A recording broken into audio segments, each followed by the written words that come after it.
You can build the most elegant structural span or the most efficient power grid, but as a solo engineer, your output is strictly capped by the hours in a day.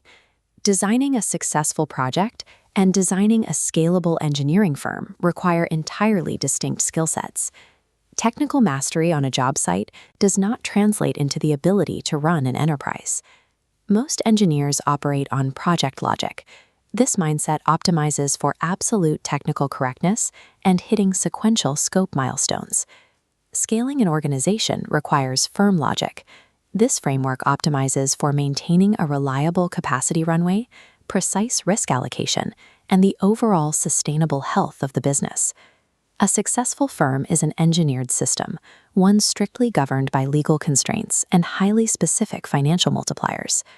To build it, the founder must step back from being the lead technical expert and become the active steward of that system. If leadership remains trapped in project logic, the firm hits a permanent plateau, surviving exclusively on low-margin commodity work. Treating the firm itself as a technical system is the only reliable method to achieve scalable enterprise value. The architecture of an engineering firm begins with its heaviest regulatory constraint, responsible charge. The National Council of Examiners for Engineering and Surveying defines responsible charge as the direct control and personal supervision over engineering work. This ethical duty acts as a literal friction on organizational growth. You cannot scale by simply hiring more junior staff. The firm can only expand as fast as licensed principals can safely exercise direct oversight. How you acquire work to feed that system depends entirely on the market sector you target. In the public sector, the Brooks Act dictates the rules of engagement. Agencies use qualifications-based selection, or QBS, which legally removes price as the primary competitive lever during the initial bidding phase. Because QBS forces firms to compete strictly on competence, successful companies engineer themselves into spiky orgs, organizations that excel in a few highly specific capabilities. A generalist firm claiming to do everything well rarely commands premium pricing in a QBS environment, because they lack the deep, targeted expertise that agencies demand. Building a spiky org means accepting that certain secondary departments will be just okay. That sacrifice is what frees up the resources necessary to be elite at your key pillars. The entire structure of the organization must be reverse engineered from the specific competencies required to win bids under the constraints of responsible charge. Once the work is won, the firm's survival relies entirely on its financial physics. Engineering is a capacity-constrained business. You are selling discrete hours of specialized expertise. Profitability is governed by one core equation: direct labor cost multiplied by the labor multiplier equals the total fee. For the business to remain viable, that labor multiplier usually sits between 2.8 and 3.5. Looking at these financial charts, you can see why the multiplier is so high. It must comfortably cover rent, professional liability insurance, software licenses, administrative salaries, and your profit margin. To hit those numbers, technical staff must consistently reach a 70 to 85% utilization rate, meaning the vast majority of their time is directly billed to clients. Principals will operate at lower utilization rates, often 40 to 60%, because their time is absorbed by business development and managing the overarching systems. If timesheets are inaccurate or scope creep leads to uncompensated labor, the firm experiences multiplier erosion. Profit disappears before the invoice is even sent. To prevent this, successful firms deploy Enterprise Resource Planning, or ERP, software to act as the sensor network for their financial health. Utilizing mobile time capture and integrated purchasing systems eliminates administrative friction and stops data loss.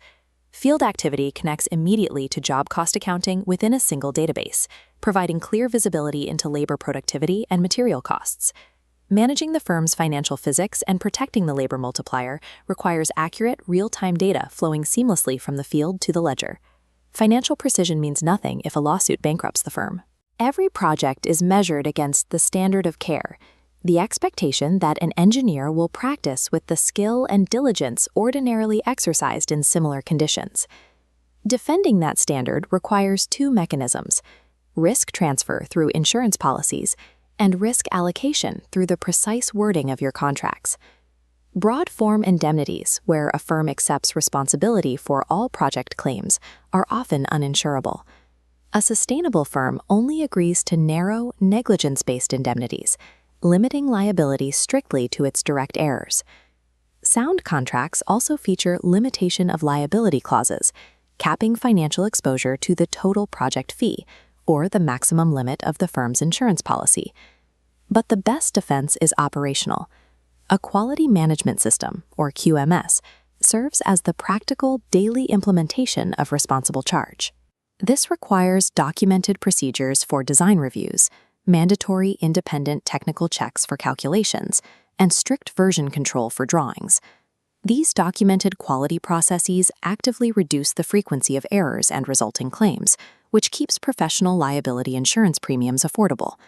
As seen in this ISO 9001 compliance checklist, standardizing internal workflows also strengthens accountability across every department. Risk management is not an administrative task outsourced to lawyers. It is a core technical process that actively protects the firm's cash flow. The regulatory compliance, the financial physics, and the quality systems all align toward a singular long-term objective: enterprise valuation.